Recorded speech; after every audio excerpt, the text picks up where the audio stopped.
Défini comme le passage d'un système d'énergie de stock à un système d'énergie de flux, la transition énergétique est donc au cœur de l'actualité de ce numéro. Nous en parlerons avec Stéphane Poufari, qui est donc expert et invité du jour. Mesdames, Messieurs, bienvenue dans Afrique Environnement Plus.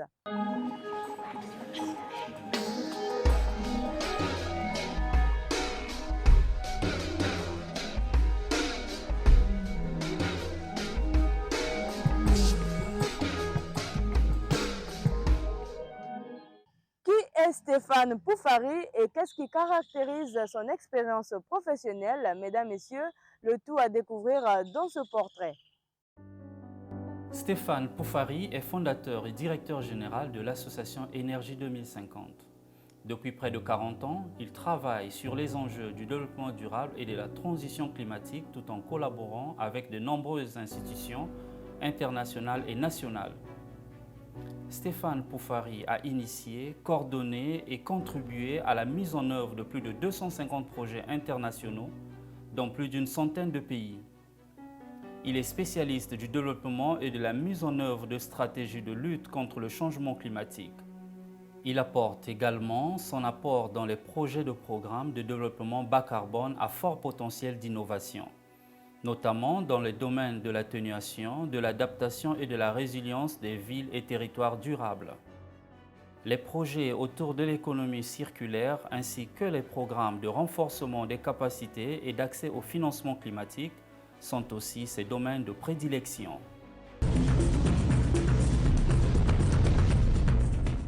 Face aux impacts du changement climatique, la transition énergétique devrait s'imposer pour garantir la survie de la biodiversité. Je ne vous en dis pas plus, mesdames, messieurs. Retrouvons Stéphane Poufari, directeur général de l'ONG Énergie 2050, qui nous parle de la transition énergétique, mais aussi des énergies renouvelables. Nous sommes en compagnie de Stéphane Poufari, président d'honneur de l'ONG Énergie 2050. Stéphane, bienvenue sur ce plateau. Bien, merci.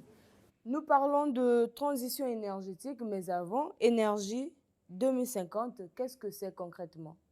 Alors, tout d'abord, Énergie 2050, c'est un vieux réseau qui a maintenant 25 ans, qui est devenu une ONG internationale en 2011, donc a plus de 15 ans d'expérience et d'ancienneté en tant qu'ONG. Et donc, on travaille sur la systémique du développement. Alors, ça veut dire quoi la systémique du développement? C'est tout ce qui doit être mis en œuvre de manière simultanée pour avoir des effets significatifs sur les modes de consommation et de production de nos sociétés. Et donc, ça veut dire qu'on travaille sur énormément de sujets, l'environnement construit, le climat, le genre, voilà, les énergies, bien sûr.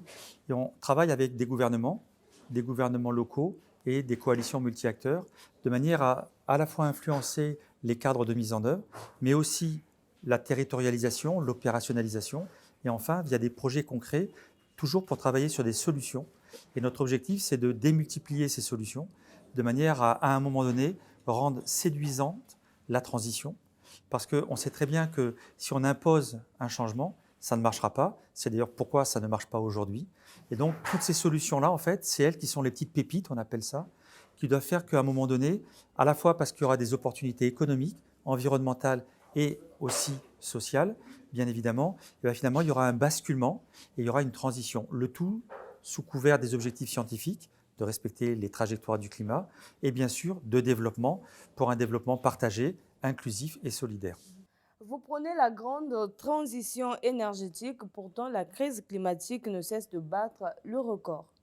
Alors, c'est justement un des paradoxes. C'est qu'en fait, on a un fait scientifique qui nous explique que nous ne sommes pas sur les bonnes trajectoires, qui est quelque chose d'avéré. C'est pareil pour la conservation, la biodiversité, le climat. Sur l'ensemble, j'ai envie de dire, des grands sujets sur lesquels l'homme a une influence fort malheureusement, il s'avère que l'homme a dégradé l'environnement. D'accord? Alors ça, c'est la première chose. Derrière cela, il y a le cadre politique. On travaille aussi sur les négociations climat et on voit les négociations sur la biodiversité. On voit que les engagements des États aujourd'hui sont insuffisants pour une foule de raisons souvent pas comprises, puisqu'en fait, on est dans de la géopolitique avec des intérêts divergents, contestés et voire même des fois une forme de schizophrénie entre savoir agir, pourquoi on le fait, et ne pas agir pour des intérêts complètement fractionnés et divergents, quand même on va avoir un coût d'adaptation bien élevé. Donc sur ces sujets-là, j'ai envie de dire, ça c'est le fait, la réalité. Maintenant, il y a quand même un cadre et ce multilatéralisme, on en a besoin. Alors maintenant, revenons à la question de la transition. La transition, en fait, elle doit être dans l'ensemble des secteurs. Alors bien sûr, il y a un secteur à privilégier qui est la transition vers des énergies durables. Alors évidemment, chacun doit avoir un accès à une énergie durable, abordable, mais une énergie bas carbone. Alors ça veut dire quoi? Et c'est là où il y a un double paradoxe, c'est qu'aujourd'hui, on n'a jamais autant émis de CO2 avec des années records, qui évidemment vont de pair avec des années records en termes de température, d'événements extrêmes. Et là où c'est encore plus un paradoxe, c'est qu'on se plaint d'un déficit de financement pour l'action climatique, pour la protection et la conservation de la biodiversité. Et paradoxalement, nos États, collectivement, mettent jusqu'à 7 000 milliards de dollars par an de subventions aux énergies fossiles. Je redis le chiffre, 7 000 milliards de dollars, c'était 2022. 2021, on était à 5 100 milliards de dollars.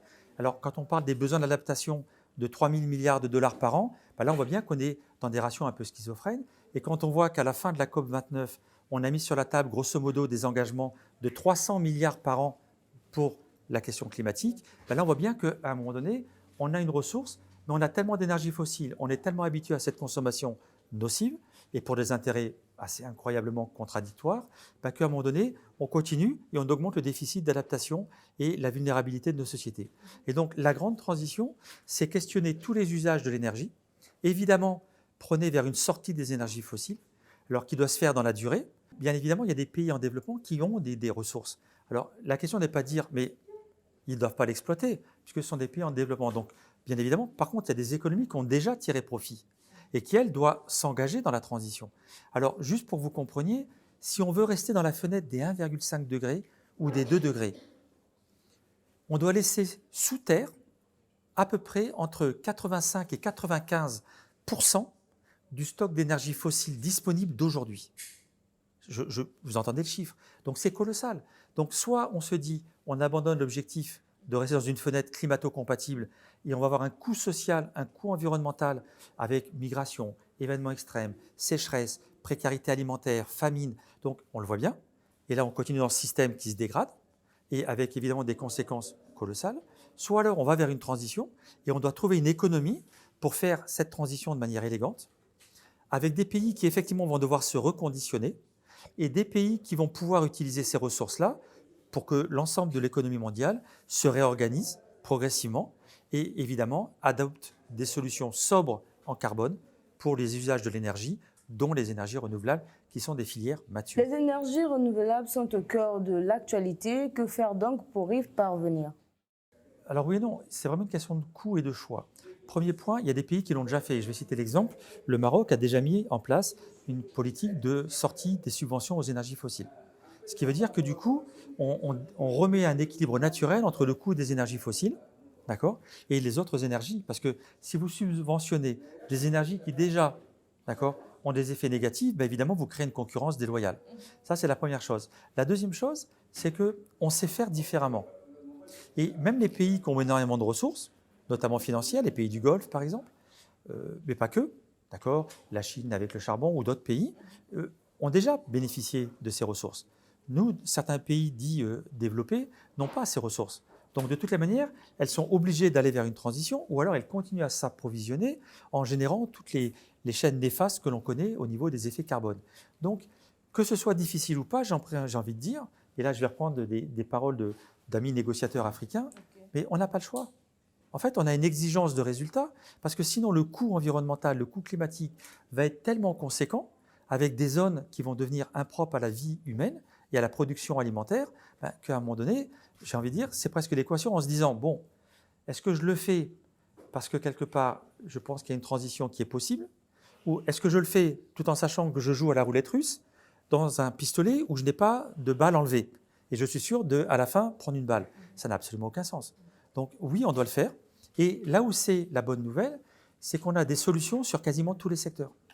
Aujourd'hui, on a une espèce de bouquet de solutions disponibles, adaptables à quasiment tous les pays, parce qu'évidemment, chaque solution dépend du contexte, de sa réalité. Ces solutions sont déjà mises en exergue. Mais bien sûr, bien sûr. Alors, j'ai parlé des énergies renouvelables, ça c'est connu, mais même par exemple, ces pays qui font par exemple beaucoup de production à partir d'énergies fossiles pourraient faire de l'hydrogène. Donc du stockage qui éviterait l'utilisation des énergies fossiles pour le carburant de mobilité, par exemple. Donc on peut imaginer plein de choses. Le dessalement, pour redonner. Voilà. Donc, on peut réutiliser cette énergie dans un processus de transition tout en diminuant la production d'énergie fossile. Mais après, il y en a aussi dans le bâtiment. Comment faire qu'un bâtiment ne consomme pas d'énergie pour être refroidi parce qu'il a mal été conçu? Sur l'agriculture résiliente face au climat, comment peut-on continuer à produire de l'agriculture intensive qui demande des entrants fossiles, qui génèrent un appauvrissement des sols, qui génèrent une diminution des rendements, alors qu'on sait faire des solutions alternatives qui vont demander plus de force humaine, qui vont créer plus de valeur et qui vont créer une durabilité en termes de la gestion de la ressource. Donc, c'est vraiment des questions de choix que l'on a sur quasiment tous les secteurs. Et évidemment, il faut réorganiser nos modes de consommation et de production. Parce qu'évidemment, si on continue à acheter des choses qui viennent de l'autre bout du monde avec un coût carbone, un coût social, parce que c'est fait dans des conditions qui sont indignes, d'accord, pour les travailleurs, évidemment, là aussi, c'est presque, j'ai envie de dire, une exigence et un devoir moral de le faire pour le bien-être de la planète, mais aussi des populations, dans un esprit de partage. Énergie renouvelable, énergie fossile, quels en sont donc les avantages ou inconvénients pour la nature? Les énergies fossiles, j'ai envie de dire, il y en a beaucoup. Donc, avantage, c'est ça. Les dangers, on le connaît, changement climatique. Et j'ai envie de dire, il y a tellement de projets maintenant qu'on appelle des bombes climatiques, sans compter les environnements directs. Regardez le projet EACOP en Afrique, qui va dévaster des territoires entiers. Et les populations locales sont délogées et ou perdent leurs terres et ont des pertes d'environnement et de sanitaire qui sont terribles. Regardez même aux États-Unis, les gaz de schiste, avec le coût environnemental sur la ressource en eau. Donc, j'ai envie de dire, coût social, coût environnemental, coût de pollution, phénoménal. Donc là, les désavantages, c'est énorme. D'accord ? Et aussi, j'ai envie de dire, des avantages, l'effet climatique. Le renouvelable, j'ai envie de dire, c'est des filières assez matures. Si vous regardez les derniers rapports de l'Agence internationale des énergies renouvelables, il y a plus d'énergie renouvelable installée par an que d'énergie fossile. Sauf que comme on continue à surconsommer collectivement, en fait, on reste dans des pourcentages qui n'augmentent pas beaucoup, parce que, évidemment, la consommation augmentant, ça crée une espèce de déséquilibre. Mais on sait faire des solutions matures. Prenons ici, on est dans le bassin du Congo, il y a l'hydroélectricité majeure qu'on pourrait développer. Alors oui, évidemment, il y aura toujours des coûts environnementaux, mais lequel est le plus important? Est-ce que ça va être des coûts limités qu'on peut prendre en compte avec des aménagements? On sait faire ça aussi. Est-ce que, par exemple, l'éolien, quand on peut le faire, le photovoltaïque, pas obligatoirement au sol, sur les bâtiments, sur les maisons, sur l'agro-photovoltaïque, sur l'agriculture avec le photovoltaïque, on sait faire plein de choses en fait. Donc, j'ai envie de dire, les inconvénients des énergies renouvelables, on pourrait parler des questions des ressources en termes des matières premières qui sont nécessaires. Ça, c'est une réalité. Mais c'est un vrai faux débat en fait. Pourquoi un vrai débat? Parce que oui, il y a un stock d'énergie, j'ai envie de dire, minérale limité, mais un faux débat parce qu'aujourd'hui, beaucoup de ces matières sont utilisées par exemple pour des véhicules électriques, pour des ordinateurs, pour des téléphones portables qui ne sont pas reconditionnés. Okay. Et regardez la tendance des véhicules électriques dans la plupart des pays, ça devient des tanks. C'est des voitures qui pèsent plusieurs tonnes, qui sont immenses. Donc, il y a peut-être une logique de sagesse, diminuons le poids des voitures, faisons-le par la loi, rendons-le obligatoire, des voitures plus modestes en termes de poids, qui peuvent être électriques, et utilisons toutes les matières pour continuer à produire des énergies renouvelables. Donc, il y a vraiment des bouquets de solutions qui ont un sens économique, environnemental et social véritablement partout. Les populations sont habituées à utiliser les énergies fossiles. Comment donc faire pour intégrer ce concept d'énergie renouvelable pour une transition énergétique durable? Alors, c'est une bonne question et c'est une question qu'on traite, bien évidemment, qu'on a traitée. Je pourrais vous citer un projet, on a un projet qui s'appelle Sunny, où on travaille justement à apporter de l'énergie renouvelable dans les populations de migrants qui se retrouvent dans des communautés rurales. Et donc, il y a des compétitions migrants-murales en termes d'accès à l'énergie. Donc là, j'ai envie de dire, il y a des solutions et il y a des marchés. Parce que le paradoxe que vous ne voyez pas, c'est qu'en fait, même ces populations pauvres qui n'ont pas un accès à une énergie durable payent très cher l'énergie.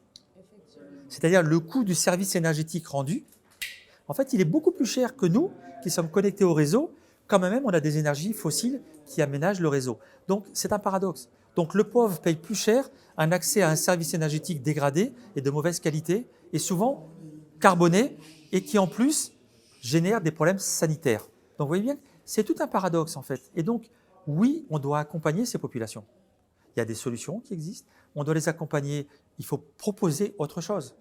Alors évidemment, il y a la solution classique du cuiseur amélioré, mais il n'y a pas que. Il y a du photovoltaïque, il y a du solaire à concentration, il y a du biogaz, il y a énormément de solutions. Et tout ça, évidemment, il y aura d'autres effets.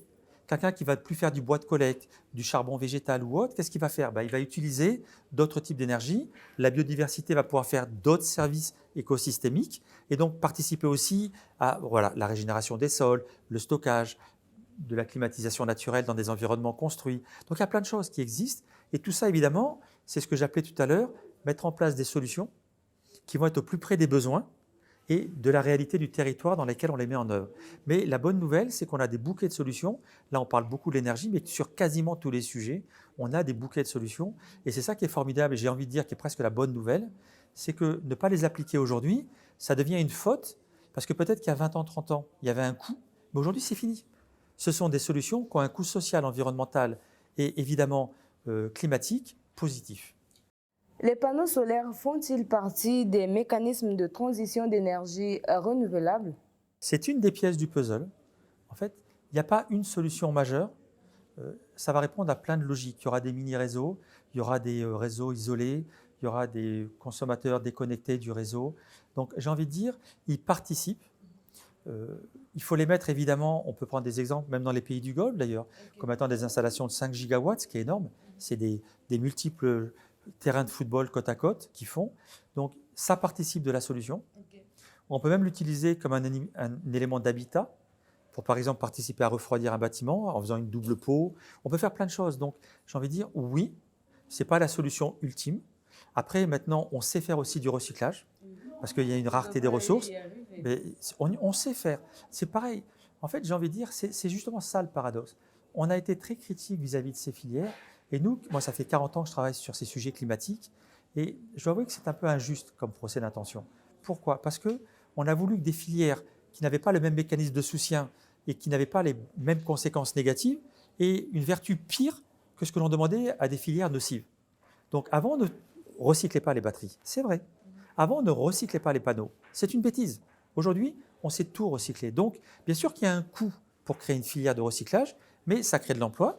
Et ça crée un processus de recyclage. Et on peut aujourd'hui fabriquer des panneaux solaires en mélangeant des pièces que l'on peut importer, le cas échéant, quasiment partout. Donc pensons aussi au coût social et au coût en termes de travail, création d'emplois. On n'est pas en train de dire on va arrêter des productions d'énergie fossile et qui vont faire perdre des emplois, puisqu'il y a toute une chaîne de valeur qui va se créer derrière. Et dans beaucoup des cas, on a plein d'exemples au Sénégal, en Mauritanie, qu'on a fait avec des partenaires, où il y a des projets qui ont vraiment créé une valeur territoriale, parce que justement, on a posé la question différemment. C'est un peu d'ailleurs ce que l'on fait ici, là, à Brazza aujourd'hui, c'est qu'on se retrouve, tant qu'on pose les questions comme avant, on a des réponses mauvaises. La question d'aujourd'hui que nous, Énergie 2050, on pose avec nos partenaires, j'ai oublié de dire qu'on est présent dans 70 pays, qu'on a des projets vraiment sur quasiment tous ces sujets, c'est qu'en fait, quand on arrive sur un territoire, que l'on travaille avec un gouvernement pour faire une stratégie d'adaptation, que l'on travaille avec un gouvernement local pour faire un plan territorial, ou avec une ONG ou autre pour faire un plan communautaire, on se pose toujours la question, quels sont les atouts et les inconvénients de toutes les solutions, du bouquet? Et on va regarder. Et là, on va s'apercevoir que tant qu'on ne posera pas la question différemment, on arrivera dans des solutions qu'on pense sur étagère les bonnes, parce qu'elles sont anciennes. Mais non, en fait. Il y a des moments où on ne mettra pas de photovoltaïque. Parce que peut-être qu'à un moment donné, il y aura suffisamment de biomasse végétale ou de déchets pour générer. Et dans ce cas-là, la solution qui peut paraître évidente, parce qu'elle est sur étagère, potentiellement moins chère, non. Peut-être qu'on va réfléchir à autre chose. Peut-être que des fois, on va peut-être utiliser encore du bois. Peut-être que, parce que chaque contexte est différent, et il faut créer une valeur qui puisse être absorbable par les communautés locales et créer une valorisation. Donc j'ai envie de dire, c'est cette granularité de la solution qui est la clé de la transition.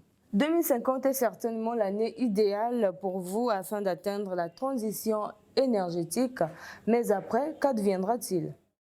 2050, malheureusement, on l'avait mis il y a bien longtemps, puisque le réseau il a 25 ans. Donc, à l'époque, on était à un horizon où on espérait véritablement qu'il y allait avoir un après positif. Aujourd'hui, c'est quand même très inquiétant. Tous les voyants sont au rouge. Et on l'a vu, la géopolitique change tous les jours. Le multilatéralisme, qui est la base du cadre de mise en œuvre de tous ces accords, clairement, aujourd'hui, il est mis à mal. Et beaucoup de pays veulent du bilatéral, parce que le bilatéral permet de faire n'importe quoi et de ne pas être redevable de ce que l'on fait à l'international. Bon. Alors, et après, j'ai envie de dire, après, soit on va changer de paradigme, et dans ce cas-là, ce sera une bonne nouvelle, parce qu'on sera tous ensemble en train de co-construire une transition. Et ça implique des changements brutaux pour beaucoup de pays, avec toujours évidemment cette différence, pays avec des responsabilités historiques, pays économie en transition et pays développés et pays les moins avancés. On est bien conscient que ce chemin vers une transition durable va se faire différemment. Et après, j'ai envie de dire, et après, il va falloir apporter un mieux vivre. Imaginons que demain on y arrive. Ce mieux vivre, c'est qu'à un moment donné, il va peut-être falloir travailler sur des pans entiers sur lesquels on travaille aussi, qui va être la mutualisation, cette espèce de pacification de nos sociétés, et de reconquérir, j'ai envie de dire, un mieux vivre partagé ensemble. On a des initiatives sur l'art, sur le patrimoine, sur la culture, parce que ça fait partie de l'émotion qui permet d'intégrer tout ce changement dans quelque chose qui va être physique. Par exemple, comment expliquer le changement si on n'est pas concerné par quelqu'un qui habite ailleurs, dans une autre réalité, pas dans notre vécu, mais bien évidemment. Et nous, moi j'ai eu la chance de travailler dans quasiment plus de 100 pays, et j'ai vu tellement de réalités, j'ai envie de dire plurielles et variées, tristes, très souvent très tristes d'ailleurs. Et donc à un moment donné, quand on rentre, même moi quand je l'explique, les gens ne comprennent pas. Parce qu'ils parlent comme s'ils voyaient des images à la télé, mais ce n'est pas la télé, c'est un monde réel. C'est comme quand on parle des violences de genre, par exemple sur les femmes, tant que quelqu'un ne l'a pas vécu dans sa chair, c'est difficile. Donc, il faut qu'à un moment donné, chacun commence à comprendre, à s'imprégner et, j'ai envie de dire, à se sentir concerné. Et ça, ce sera aussi la quête ultime de cette transition sur laquelle on est engagé. C'est ça la grande transition. Et pour terminer, Stéphane, quelles sont les politiques mises en place pour faire intégrer ce concept énergie 2050? Alors, on a la chance déjà d'avoir, je pense, infusé, j'ai envie de dire, dans beaucoup de choses, parce qu'on a vraiment un réseau d'acteurs assez impressionnant. Et même on est observateur dans on est observateur de la Convention climat, au Conseil économique et social des Nations Unies, dans des alliances mondiales du bâtiment, donc dans plein de choses. Et j'ai envie de dire, qu'est-ce qu'il faudrait? J'ai envie de dire, je pense qu'il faut qu'on arrive, et nous on compte beaucoup là-dessus avec nos partenaires, à avoir une complicité positive.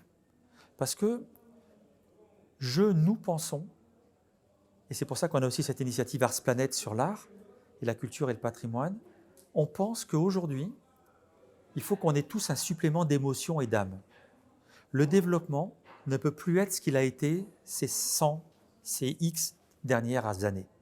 Le développement aujourd'hui, c'est une logique de soit on va y arriver tous ensemble, soit on ne va pas y arriver, ou alors les sociétés qui nous proposeront des développements fractionnés seront des sociétés brutales, souvent des dictatures, dans lesquelles le droit humain, la liberté ne sera pas respecté. Donc, qu'est-ce qu'il faut? Il faut vraiment qu'on arrive à avoir une approche très orientée solution, très orientée complicité, relais, comment avoir des gens sur le terrain qui démultiplient. Et la troisième chose, c'est cette émotion et ce respect. Et je reviens encore à cette notion d'émotion qui est pour nous fondamentale, puisque dans le bassin du Congo, il y a aussi des peuples premiers, autochtones, qui sont brutalisés, qui ont leurs terres vandalisées. On travaille aussi sur ces sujets, très importants, pour la COP30, pour Belém, mais aussi avant. Et c'est qu'à un moment donné, ces populations, j'ai envie de dire, c'est presque l'indicateur de l'aberration dans laquelle on est. Et quand on travaille avec ces gens-là, on veut accompagner l'écosystème pour leur redonner de la dignité. Ce ne sont ni des mendiants, ce sont des victimes par usurpation. Donc pour mettre en place nos stratégies, il faut qu'on remette cette dignité dans chacun de nos actions de développement pour qu'à un moment donné, les gens rentrent chez eux après avoir discuté avec nous en ayant de l'émotion.